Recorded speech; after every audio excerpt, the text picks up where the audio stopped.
Hace unos años.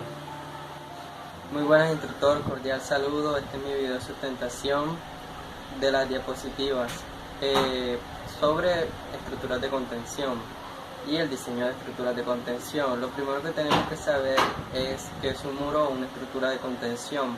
Es una estructura de concreto reforzado, de gaviones o de concreto ciclopio, con el propósito de resistir las fuerzas de la tierra contenida. Muchas cargas afectan este muro. Pues primero tenemos la carga de empuje concentrado, la carga de empuje por externos y la carga de empuje distribuida. Primero, la carga de empuje concentrado es aquella que la fuerza de empuje se enfoca en un solo punto o en un área concentrada. La carga de empuje distribuida es aquella que se da alrededor o a los externos del muro y son las fuerzas resultantes y se debe analizar por separado. Y la fuerza de empuje por cargas externas es aquella que actúa a lo largo de todo el elemento. Pues también debemos analizar el estudio topográfico, ya que es muy importante y debe establecer si se tienen los criterios del suelo, cumplen con los requerimientos necesarios para hacer el muro de contención y las condiciones de estabilidad del diseño.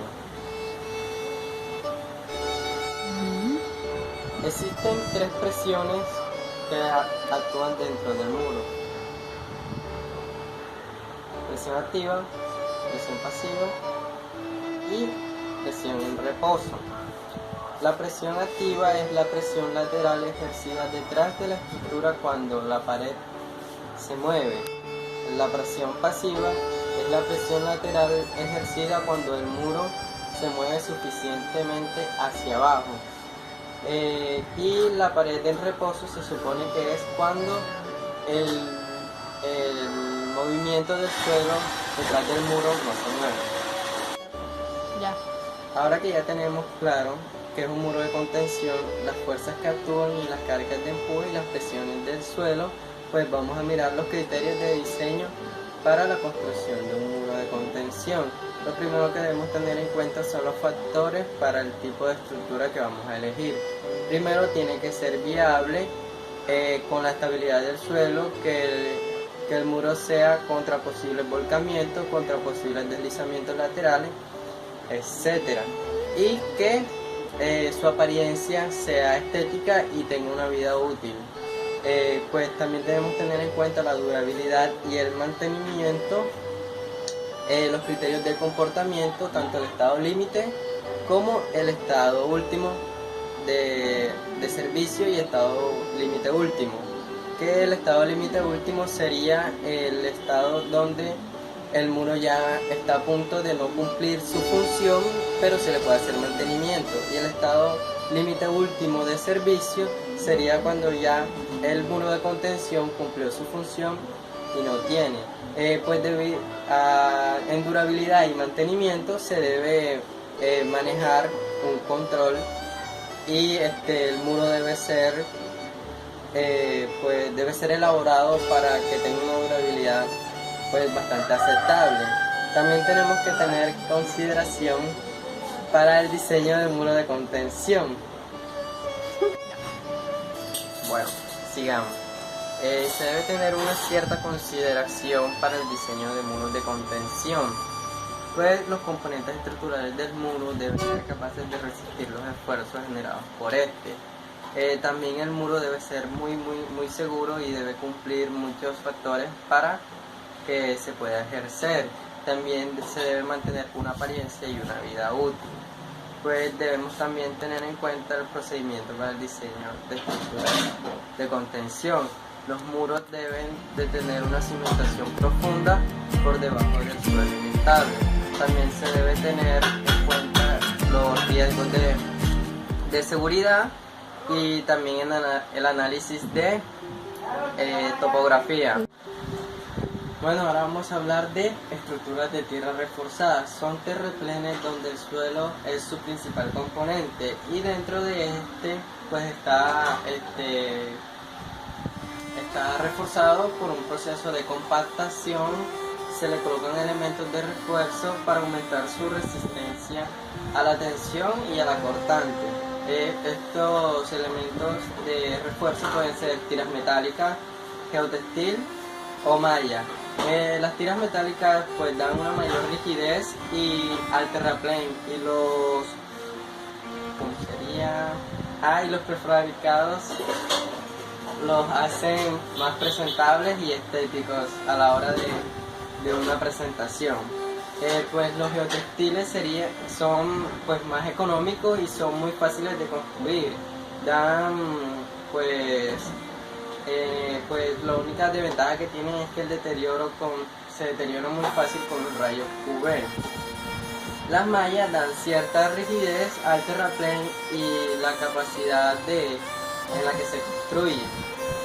Superficie de debilidad y el efecto de anclaje es mucho mejor al que el de las otras. Deben diseñarse para estabilidad externa e interna. Con la interna se refiere a que el refuerzo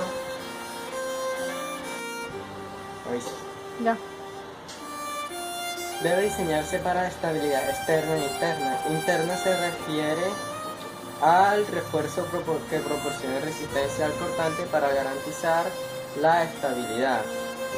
Y externa, el muro de la tierra armada debe satisfacer los mismos requisitos de capacidades de soporte. Estructuras de contención flexible, pues se adaptan al movimiento. Su efectividad de repente depende de su peso y de las capacidades de soportar deformaciones importantes sin que se rompa su estructura. Pues también estos son gaviones, cribas, piedras, llantas y bolsacreto. Pues ahora vamos a definir estos factores. Gaviones son cajones de mallas de alambre galvanizado. La criba es básicamente una estructura parecida a una caja formulada por prefabricados de concreto entrelazado. Las piedras son estructuras constituidas en bloques o en cuentos grandes, de roca obviamente. Las llantas son muy flexibles y se acomodan fácilmente a los asentamientos referenciales.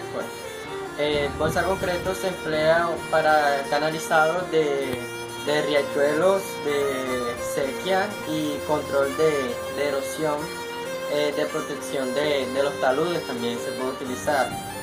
También tenemos que saber que existen distintos tipos de muros de contención.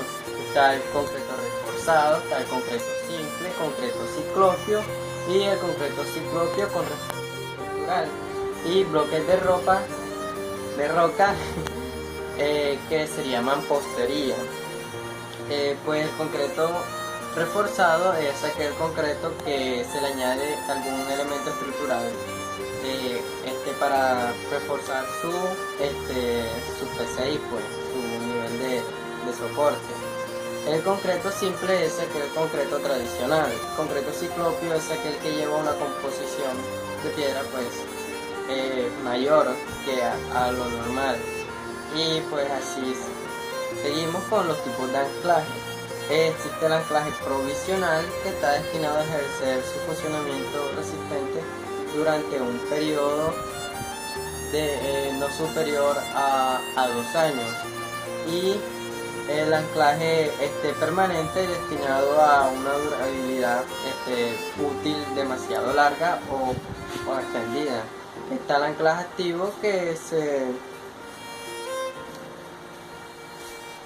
construye con cable a profundidades superiores a 12 metros. Está el anclaje pasivo, que se constituye con barras a profundidades inferiores a 12 metros y es llenado con una lechada o con un concreto a baja presión. Y tenemos por último el anclaje mixto, que presenta la armadura por debajo de la carga, carga admisible y por una parte de su capacidad resistente a otros eventuales anclajes. Muchas gracias.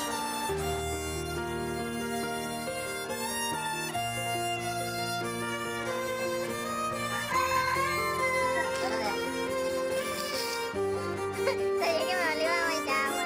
Bueno, debemos tener cierta consideración para el diseño de los lugares que existe calidad.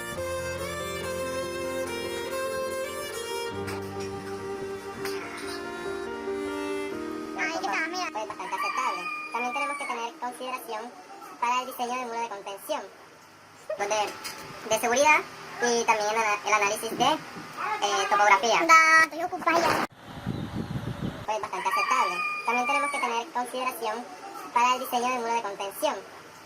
En momentos desviaba la mirada era porque tenía anotados los temas a los que iba a exponer y solo mirando el nombre me acordaba de lo que tenía que exponer.